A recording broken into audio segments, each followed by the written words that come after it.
अस्सलाम वालेकुम नाजरीन। मेरा नाम डॉक्टर आसिम फराज है।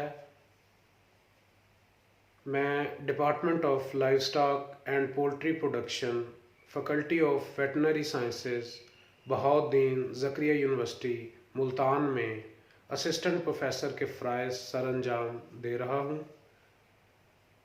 मेरी क्वालिफ़िकेशन के हवाले से मेरे पास पीएचडी लाइव स्टॉक प्रोडक्शन की डिग्री है और कोई अरसा 10 साल से मैं फील्ड में डेयरी स्पेशलिस्ट के तौर पे काम करता था और कर रहा हूँ। इस हवाले से अगर मैं अपने तजर्बे की बात करूँ तो हमारे यहाँ दुनिया की बेहतरीन नस्लें मौजूद हैं भैंस और गाय के हवाले से, जबकि हमारे पास दूध की पैदावार जैसा कि दुनिया में होनी चाहिए वो नहीं है। जब भी हम किसी फार्मर को विज़िट करते हैं तो पता चलता है कि फार्मर बहुत ज़्यादा मेहनत कर रहा है, उसकी सारी फैमिली उस फार्म पे काम कर रही है, लेकिन शाम को जब दूध की बारी आती है तो दूध उस मुनासिब मिकदार में नहीं होता जो कि उसके काम को जस्टिफाई कर सके। होता यह है कि हमारे पास हम इस तरह की प्रैक्टिसेस बहुत ज़्यादा कर रहे हैं जो कि साइंसी एतबार से जानवर के लिए बिल्कुल मौजू नहीं है। इस वीडियो में हम फीडिंग के हवाले से बात करेंगे कि हमारा जानवर किस तरह से फीड खाता है और हमारा किसान, हमारा फार्मर उसको क्या मुहैया कर रहा है। हमारा फार्मर उसको पूरी जान लगाकर फीडिंग देता है, लेकिन जब पैदावार की बारी आती है तो वो मुनासिब पैदावार हासिल नहीं कर सकता। इस हवाले में अगर हम बात करें तो जानवर के पास 24 घंटे हैं जिस तरह से इंसान के पास। उन 24 घंटे में को अगर हम डिवाइड करें तो 8 घंटे इंसान या जानवर के आराम के लिए हैं। अगर बाकी के 16 घंटे की बात करें तो हमारे किसान की कोशिश होती है कि वो 16 के 16 घंटे जानवर को फीड मुहैया करे, उसकी खुरली को हर वक्त चारे से भरा हुआ रखे ताकि वो जी भर के खाए और पैदावार दे। सबसे अहम बात यहाँ पे यही है कि ये काम उसका बिल्कुल गलत है। हमें जानवर को फीड प्रोपोर्शंस में देनी चाहिए और उसके टाइम को मद्देनज़र रखना चाहिए।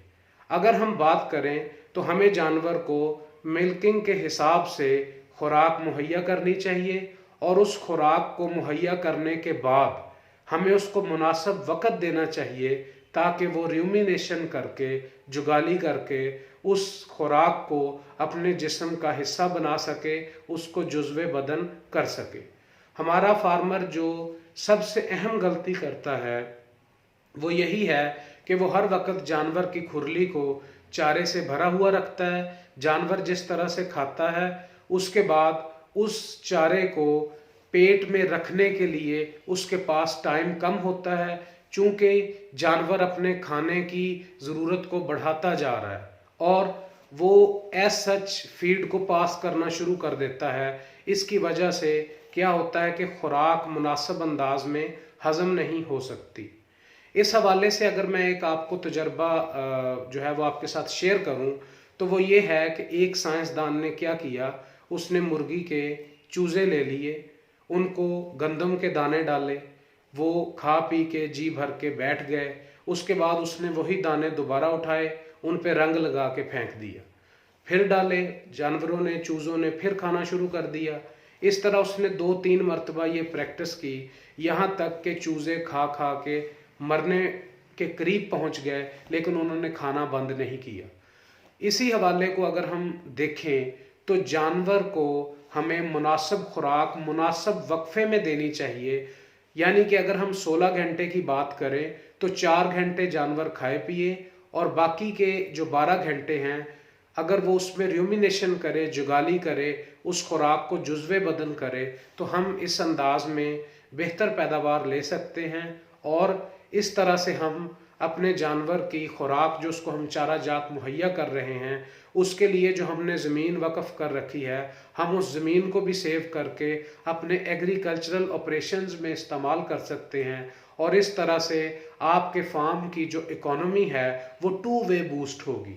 इस हवाले से आप इस बात को जहन में रखें कि आपने जब जानवर को खुराक देनी है तो वो मिल्किंग के टाइम पे देनी है, यानी कि अगर सुबह आप चुआई कर रहे हैं उस टाइम पे आप खुराक दें, शाम को आप चुआई कर रहे हैं उस टाइम पे आप खुराक दें, और इन बिटवीन, इस टाइम के इन बिटवीन आप एक सेक्शन रखें फीडिंग का कि उसमें आपने फीडिंग करनी है। उसके बाद जब कोई बंदा विज़िट करे आपके फार्म को तो आपके जानवर की खुरली जो है वो खाली होनी चाहिए और आपका जानवर जो है वो बैठ के जुगाली कर रहा हो। इस हवाले से आप एक इंडेक्स इस्तेमाल कर सकते हैं जिसको कर्ड च्यूइंग इंडेक्स कहते हैं। कर्ड च्यूइंग इंडेक्स ये होता है कि अगर आप किसी भी वक्त पे फार्म को विज़िट कर रहे हैं तो कितने जानवर बैठकर जुगाली कर रहे हैं, ताहम वो टाइम फीडिंग का ना हो। उसमें यह है कि 60% कर्ड च्यूइंग इंडेक्स मस्ट होना चाहिए फार्म का, कि अगर 10 जानवर हैं फार्म पे तो 6 जानवर जो हैं वो जुगाली कर रहे हों और 4 बेशक अपने बाकी के काम अंजाम दे रहे हों। इस हवाले से अगर आपका कोई क्वेश्चन हो तो आप कमेंट सेक्शन में लिख सकते हैं, आपको इसका मुनासिब जवाब जो है वो दिया जाएगा।